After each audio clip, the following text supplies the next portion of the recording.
Hello everyone, in this video we will complete the chapter 4 metals and non-metals. Next part start करने से पहले previous video के जो important points हैं उनको रिवाइज करेंगे और प्रीवियस पार्ट्स के जो लिंक हैं वो डिस्क्रिप्शन बॉक्स में अवेलेबल हैं, आप चेक कर सकते हैं।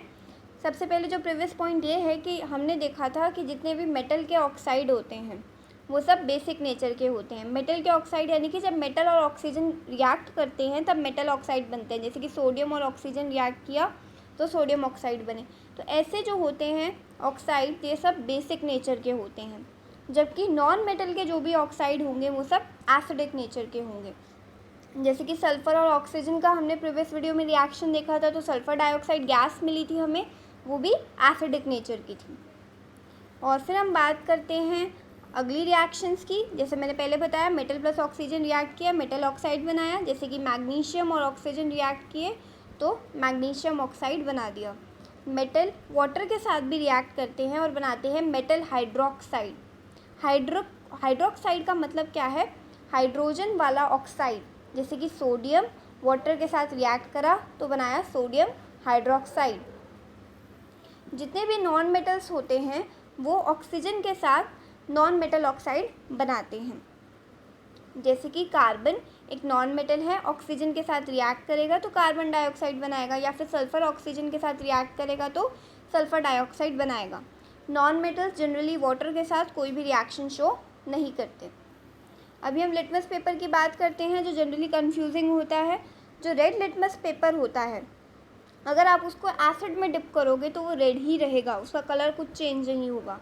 लेकिन अगर आप किसी ब्लू लिटमस पेपर को एसिड में डालोगे तो वो रेड हो जाएगा। देखो, रेड जो है वो डेंजर का सिंबल होता है, और जो रेड है वो एसिड को शो करने के लिए यहाँ पे बताया हुआ है, क्योंकि जो एसिड है वो भी डेंजरस होता है अगर हाथ वगैरह पे गिर जाए तो ऐसे आप याद कर सकते हो कि ब्लू लिटमस पेपर एकदम से रेड हो जाएगा जैसे ही आप उसको एसिड में डिप कर दोगे तो। फिर नेक्स्ट, अगर आप ब्लू लिटमस पेपर को किसी बेस में डिप करोगे तो B for blue, B for base, वो ब्लू ही रहेगा, चेंज नहीं होगा। अगर आप किसी रेड लिटमस पेपर को बेस में डिप करेंगे तो वो ब्लू हो जाएगा। जितने भी एसिड्स होते हैं उनकी प्रॉपर्टी हमें पता है। जो एसिड होते हैं वो जनरली सावर होते हैं, खट्टे खट्टे टेस्ट के होते हैं, और जो बेस होते हैं वो सोपी होते हैं और बिटर होते हैं।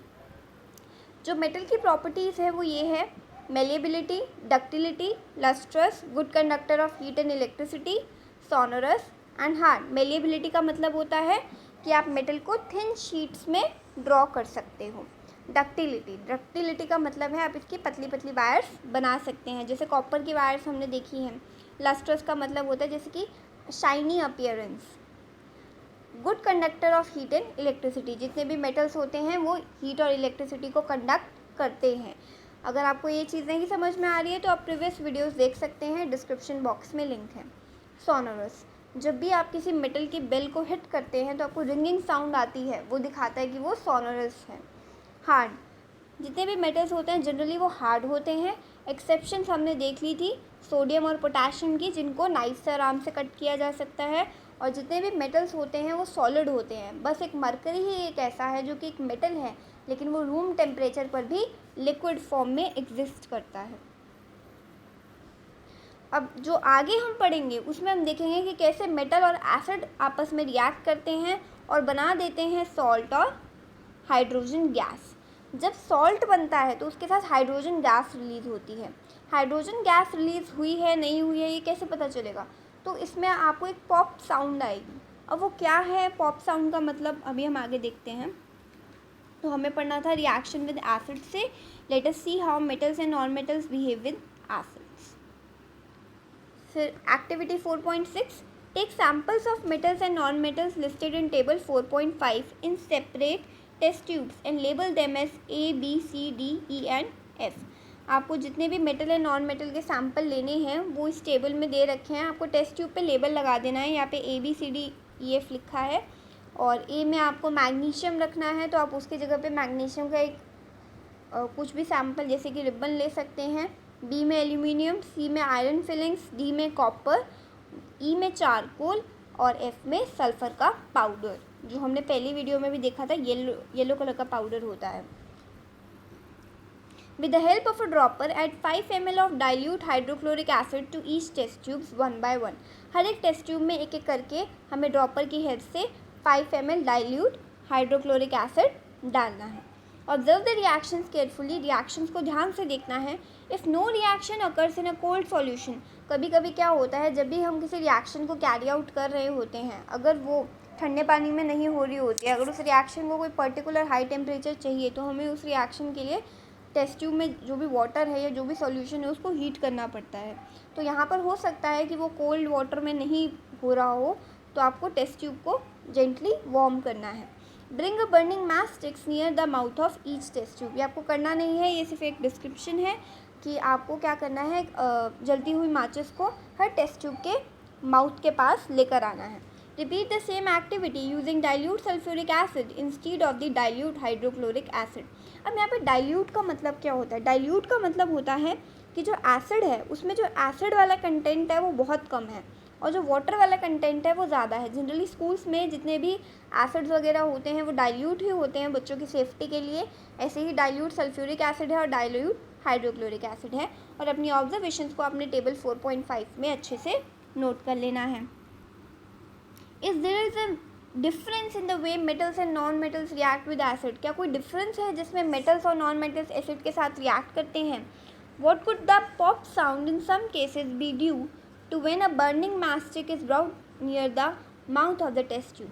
जब आप टेस्ट ट्यूब के माउथ के पास एक बर्निंग मैचस्टिक लगाएंगे, अगर उस सैम्पल में कोई भी मेटल होगा तो वो एसिड के साथ रिएक्ट कर जाएगा. मेटल एसिड के साथ रिएक्ट करने पर हमने अभी देखा कि सॉल्ट और हाइड्रोजन गैस प्रोड्यूस होगी. जैसे कि अगर हमें मेटल मैग्नीशियम को ले लेते हैं तो वो कैसे रिएक्ट करेगा, अभी हम देखते हैं.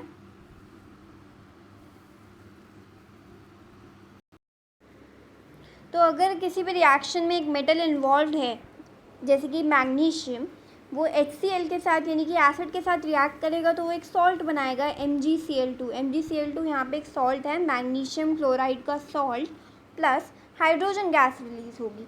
अगर हमने टेस्ट ट्यूब में ये रिएक्शन करवाई है तो हाइड्रोजन गैस भी रिलीज़ हुई होगी. बर्निंग मैचस्टिक को उसके पास लाएंगे तो एकदम से पॉप साउंड क्रिएट होगी. तो यहाँ पे हमने यही पढ़ा कि you must have found that non metals generally do not react with acids. ऐसा ही आप नॉन मेटल्स के साथ भी करेंगे और क्या देखेंगे कि नॉन मेटल्स तो एसिड्स के साथ रिएक्ट ही नहीं करते, लेकिन मेटल जो है वो एसिड के साथ रिएक्ट करेंगे, हाइड्रोजन गैस भी प्रोड्यूस करेंगे जो कि बर्न होगी with a pop sound. You must have notice that copper does not react with dilute hydrochloric acid even on heating, but it reacts with sulphuric acid. आप ये भी notice करेंगे कि जो कॉपर है वो डाइल्यूट हाइड्रोक्लोरिक एसिड के साथ रिएक्ट नहीं करता है, लेकिन वो किसके साथ रिएक्ट करता है? सल्फ्यूरिक एसिड के साथ. अब इनके मैं एक बार आपको फॉर्मूलाज बता देती हूँ. देखिए, जो HCl होता है उसको हम बोलते हैं हाइड्रोक्लोरिक एसिड, क्योंकि ये क्लोरीन वाला एसिड है और हाइड्रोजन भी है, दोनों को मिला के बना हाइड्रोक्लोरिक एसिड. अब एक सल्फर वाला एसिड होता है जिसको हम बोलते हैं सल्फ्यूरिक एसिड. अब हम पढ़ेंगे रिएक्शन विद बेसिस. अभी आपके टीचर आपको अच्छे से डेमोन्स्ट्रेट करेंगे. During the preparation of sodium hydroxide solution, care should be taken that pellets of sodium hydroxide are handled with a plastic spatula. जब भी आप सोडियम हाइड्रोक्साइड का इस एक्टिविटी में यूज़ करेंगे तो आपको ध्यान रखना है कि जो प्लास्टिक की चम्मच होती है उसका ही यूज़ करके आपको जितने भी सोडियम हाइड्रोक्साइड के टुकड़े हैं उनको यूज़ करना है. Prepare a fresh solution of sodium hydroxide in a test tube by dissolving 3 to 4 pellets of it in 5 ml of water. हमने क्या करना है, एक फ्रेश सॉल्यूशन बनाना है सोडियम हाइड्रोक्साइड का. एक टेस्ट ट्यूब में 3 से 4 पैलेट्स हमने रखने हैं सोडियम हाइड्रोक्साइड के. टेस्ट ट्यूब एक ग्लास लाइक ट्यूब होती है जैसा आप देख सकते हैं. ठीक है, ये तो बीकर दिखाया हुआ है लेकिन टेस्ट ट्यूब थोड़ी पतली और लंबी होती है. और फिर हमें क्या करना है, 4 to 5 पेलेट्स डालने हैं उसके अंदर सोडियम हाइड्रोक्साइड के. Drop a piece of aluminium foil into it, और उसके अंदर ही हमने एल्यूमिनियम के फॉइल का एक पीस डाल देना है. Bring a burning match stick near the mouth of the test tube. अब आपको क्या करना है, जलती हुई मैच स्टिक को लेकर आ जाना है टेस्ट ट्यूब के पास और केयरफुली ऑब्जर्व करना है. What does the pop sound indicate. अब यहाँ पर जो पॉप साउंड आई है वो क्या इंडिकेट करती है? As before, the pop sound indicates the presence of hydrogen gases. ये वैसा ही है जैसे कि जो पॉप साउंड है वो ये इंडिकेट कर रही थी कि हाइड्रोजन गैस बनी है। तो मेटल्स भी सोडियम हाइड्रोक्साइड के साथ रिएक्ट करते हैं हाइड्रोजन गैस को प्रोड्यूस करने के लिए। जितनी भी रिएक्शंस नॉन मेटल के बेस के साथ होती हैं वो बहुत ज़्यादा कॉम्प्लेक्स होती हैं। हम अब ये दिखाते हैं कि कैसे होती है। ऐसे ही जिंक भी एक मेटल है। जब ये सोडियम हाइड्रोक्साइड के साथ रिएक्ट कराता है तो बनता है सोडियम जिंकेट और रिलीज़ होती है हाइड्रोजन गैस, जैसा आप देख सकते हैं। अब कैसे पता चलेगा कोई चीज़ बेस है? सोडियम हाइड्रोक्साइड, इसके पीछे OH है ना, तो ये बता रहा है कि एक बेस है। ऐसे ही KOH होता है पोटेशियम हाइड्रोक्साइड, उसके पीछे भी OH है और वो भी एक बेस है। अब हम आपको सुनाएंगे कि हाइड्रोजन गैस की पॉप साउंड कैसे होती है।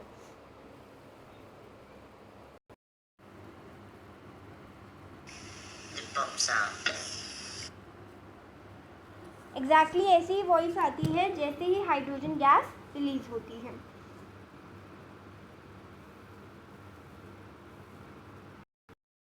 अब हम आगे देखते हैं कि डिस्प्लेसमेंट रिएक्शंस क्या होती हैं। Recall the activity of the reaction between copper sulphate and iron that you have performed in class 7। Class 7 में आपने CuSO4 यानी कि कॉपर सल्फेट और आयरन यानी कि Fe की रिएक्शन की होगी। Let us observe some more reactions of that kind. ऐसी और कुछ रिएक्शंस हम इस एक्टिविटी में देखने वाले हैं।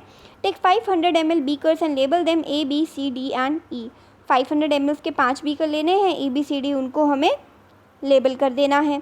Dissolve in each beaker a teaspoonful of each substance as indicated in 4.6A। फिर 4.6A और B जो है उस इमेज में आपको जैसे भी दिखाया है आपने वैसे ही करना है। जैसे कि हमने बीकर A में क्या किया, कॉपर सल्फेट और जिंक ग्रैन्यूल का यूज़ किया। B में कॉपर सल्फेट और आयरन नेल का यूज़ किया। ऐसे ही C में जिंक सल्फेट और कॉपर, D में आयरन सल्फेट और कॉपर, E में जिंक सल्फेट और आयरन नेल। अभी हमें इसको ध्यान में रख के चलना है। Keep the beakers undisturb for some time, कुछ टाइम के लिए उसको अनडिस्टर्ब रहने दो और अपनी ऑब्जर्वेशंस आपको अपनी नोटबुक में रिकॉर्ड करनी है। What changes do you observe in the various beakers, आपको ये बताना है कि ये जो दो चीज़ें आपने हर एक बीकर में डाली हैं जिन्हें आपने लेबल किया है, आप उसमें क्या ऑब्जर्व करोगे। You have read that one metal displaces another metal from its compound in aqueous solution. अब होता क्या है, कोई भी ताकतवर मेटल किसी दूसरे मेटल को जो शायद अपने फ्रेंड के साथ बैठा हुआ है कुछ कंपाउंड बनाकर, अगर जो ताकतवर मेटल है वो बीच में आ जाता है तो वो उसको उसके कंपाउंड से हटाकर खुद अपना कंपाउंड उसके फ्रेंड के साथ बना लेता है। कैसे? जैसे कि आप बीकर A में देखोगे जो जिंक है वो कॉपर को कॉपर सल्फेट से ही हटा देगा, यानी कि जो CuSO4 आप देख रहे हैं ये SO4 अलग हो जाएगा, Cu अलग हो जाएगा और Zn जो है यानी कि जो जिंक है वो SO4 के साथ चला जाएगा और बना देगा जिंक सल्फेट, जैसे कि आप रिएक्शन में देख सकते हैं। और जो बेचारा कॉपर है वो नीचे रेड कलर के प्रेसिपिटेट में यानी कि वो नीचे जम जाएगा। Copper sulphate plus zinc, copper sulphate generally blue colour का होता है और फिर जब दोनों के बीच में रिएक्शन होगी तो जिंक क्योंकि एक ताकतवर मेटल है, अब यहाँ पे ताकतवर का क्या मतलब है, ये ज़्यादा रिएक्टिव मेटल है, तो ये जिंक सल्फेट बना लेगा और जो सॉल्यूशन है उसका कलर ब्लू से क्या हो जाएगा, कलरलेस, और जो कॉपर है वो रेड कलर का प्रेसिपिटेट यानी कि वो नीचे बैठ जाएगा। You can write down the reaction taking place in beaker B in a similar manner. आप बीकर B की भी रिएक्शन को एक सिमिलर मैनर में देख सकते हैं। बीकर B में क्या हुआ है, कॉपर सल्फेट और आयरन की रिएक्शन हुई है। अब एक्चुअली में आयरन भी कॉपर से ज़्यादा ताकतवर है तो वो भी कॉपर को हटा देगा और क्या बना लेगा, हम आपको इस रिएक्शन में दिखाते हैं। जैसे कि हमारे पास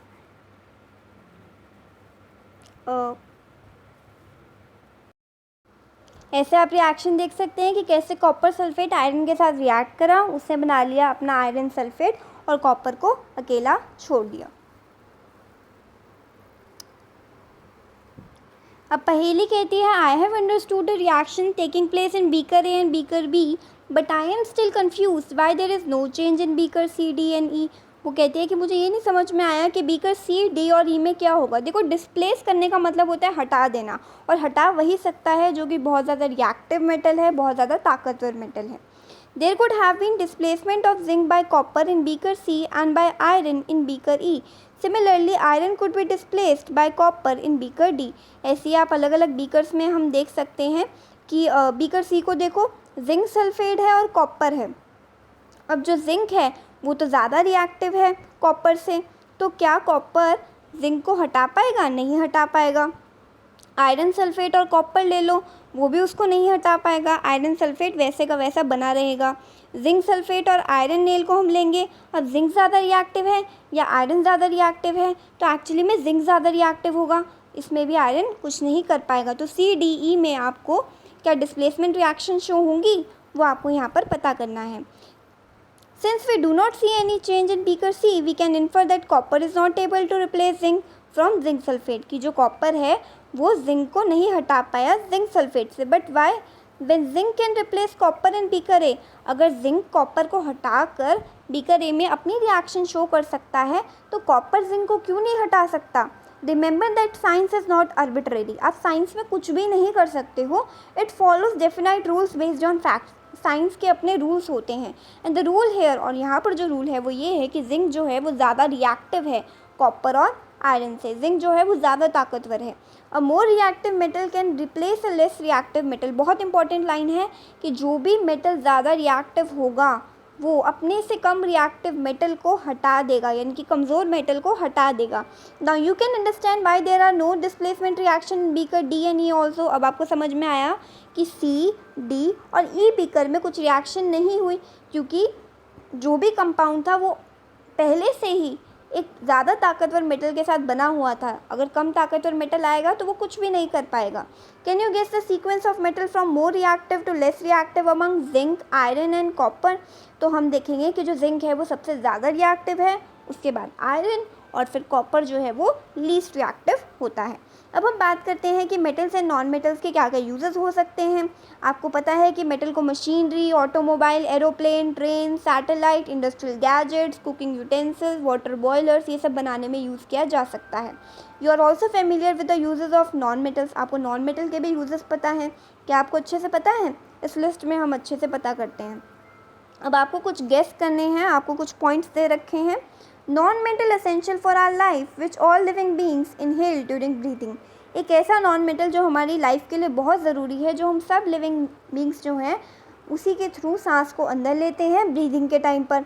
तो ऑक्सीजन, ऑक्सीजन जो है वो एक नॉन मेटल है, उसको हम गैशियस फॉर्म में इनहेल करते हैं। Non metals used in fertiliser to enhance the growth of plants. Plants की ग्रोथ को बढ़ाने के लिए ऐसे कुछ नॉन मेटल्स हैं जिनको फर्टिलाइजर्स में यूज़ किया जाता है। आपने क्रॉप प्रोडक्शन एंड मैनेजमेंट में पढ़ा था N, P और K के बारे में, नाइट्रोजन, पोटाशियम, नाइट्रोजन के बारे में, पोटाशियम के बारे में और फॉस्फोरस के बारे में। अब देखो, जो यहाँ पर पोटाशियम है वो तो मेटल है, लेकिन जो नाइट्रोजन और फॉस्फोरस है वो दोनों क्या है? नॉन मेटल्स हैं। तो आप यहाँ पर उनका नाम दे सकते हैं। Non metal use in the purple coloured solution which is applied on wounds as an antiseptic. जब भी किसी को कोई घाव हो जाता है स्किन पर, तो एक एंटीसेप्टिक लिक्विड की तरह उसको आयोडीन का टिंक्चर लगाया जाता है। एक लिक्विड सब्सटेंस होता है। तो आयोडीन भी क्या है? एक नॉन मेटल है। नॉन मेटल यूज इन क्रैकर्स, जितने भी पटाखे वगैरह आप जलाते हैं उसमें सल्फ़र का यूज़ होता है जनरली, तो वो भी एक नॉन मेटल है। You may add some more uses of metals and non metal from your experience. आप जैसे जैसे आगे बढ़ेंगे आपको बहुत सारे एक्सपीरियंसेस से पता चलेगा कि मेटल एंड नॉन मेटल्स के और भी काफ़ी सारे यूजेस हैं। अब पहेली कहती है, I have heard that magnesium is found in plants, in what form is it found in them. पहेली कहती है कि जो मैग्नीशियम है वो प्लांट्स में मिलता है, तो किस फॉर्म में मिलता है? प्लांट्स की ग्रीन लीफ में जो क्लोरोफिल होता है, क्लोरोफिल एक ग्रीन कलर का पिगमेंट होता है, एक्चुअली में वो मैग्नीशियम से ही बना होता है। तो प्लांट्स में हमने देखा कि मैग्नीशियम क्लोरोफिल में होता है। फिर बूजो कहता है कि doctor reported iron deficiency in my body, कि डॉक्टर ने उसको बॉडी में आयरन की डिफिशियंसी बताई है। तो आयरन उसके बॉडी में कहाँ है? तो हीमोग्लोबिन का जो मॉलिक्यूल होता है, हीमोग्लोबिन क्या है? रेड पिगमेंट है आपके ब्लड का। रेड पिगमेंट क्या करता है? हीमोग्लोबिन, ये आरबीसी में यानी कि रेड ब्लड सेल में प्रेजेंट होता है और ऑक्सीजन कैरी करने का काम करता है। तो अगर बॉडी में आयरन की कमी है तो खून की कमी भी जनरली हो जाती है। In class 7th you have learn that in a chemical reaction new substances are form. आपने क्लास 7 में पढ़ा है कि जब भी कोई भी केमिकल रिएक्शन होती है तब नए नए सब्सटेंसेस बनते हैं। These substances are different from those which underwent the reaction. और ये जो सब्सटेंसेस बनते हैं हो सकता है रिएक्टेंट जो आपने लिए हैं, यानी कि जिन चीज़ों को लेकर आपने बनाया उससे कुछ अलग ही बने। Now if a substance can not be broken down further by chemical reaction, अगर किसी भी सब्सटेंस को आप केमिकल रिएक्शन कर करके भी तोड़ नहीं पा रहे हो, कूल करके, हीट करके, इलेक्ट्रोलिसिस यानी कि इलेक्ट्रिसिटी से भी नहीं तोड़ पा रहे हो, तो हम उसको बोल देते हैं एक एलिमेंट। सल्फ़र को तोड़ नहीं सकते, वो एलिमेंट है। ऐसा ही आयरन, कार्बन, ये सब एक एलिमेंट है। जो सबसे छोटी यूनिट होती है एलिमेंट, यानी कि अगर एलिमेंट एक बहुत बड़ी बिल्डिंग है तो उसकी जो छोटी सी ईंट है, यानी कि जो ब्रिक है, वो क्या है? एटम। एटम वर्ड को आप क्लास 9th में और अच्छे से समझेंगे। A sample of an element contains only one kind of atoms. अगर मैं सल्फ़र का एक सैम्पल ले रही हूँ अपने पास, तो मैं देखूँगी उसमें सिर्फ एक ही तरह के एटम्स आपको दिखेंगे। The atom of an element remains unaffected by physical changes in the element, यानी कि किसी भी एलिमेंट का अगर जो एक ही तरह के एटम से मिलकर बना है, उसको किसी भी फिजिकल चेंज से कोई फ़र्क नहीं पड़ता। An atom of liquid sulphur would be exactly the same as the atom of solid और वेपर सल्फर, यानी कि अगर आप लिक्विड सल्फर के एटम्स को देख लोगे, सल्फ़र अगर वेपर फॉर्म में होगा, गैस की फॉर्म में देखा होगा या फिर सॉलिड के फॉर्म में देखा होगा, तो सेम तरह के एटम्स मिलेंगे। फिजिकल स्टेट क्या है, यानी कि सॉलिड है, लिक्विड है, गैस है, इससे कुछ फ़र्क नहीं पड़ता है, एटम्स सेम रहेंगे। Although we have an infinite variety of substances in the universe, the number of elements forming these substances is limited. There are no more than 92 naturally occurring elements. जो total naturally occurring elements हैं वो 92 के आसपास हैं। An important classification of elements in terms of metals and non-metals. Most of the elements are metal. ज़्यादातर elements जो होते हैं वो metal होते हैं और 20 से भी कम हमारे पास non-metals होते हैं। A few are metalloids which possess characters of both metal and non-metal. और कुछ होते हैं metalloids जिनके पास दोनों कैरेक्टर्स होते हैं, मेटल्स के भी और नॉन मेटल्स के भी। तो किड्स, हमने metal and non metal chapter को कंप्लीट कर लिया है 3 पार्ट्स में। पार्ट 1 और 2 का लिंक डिस्क्रिप्शन बॉक्स में अवेलेबल है। अगर आपको वीडियो अच्छी लगी हो तो अपना precious feedback please comment section में दें और चैनल को सब्सक्राइब करना ना भूलें। Thank you.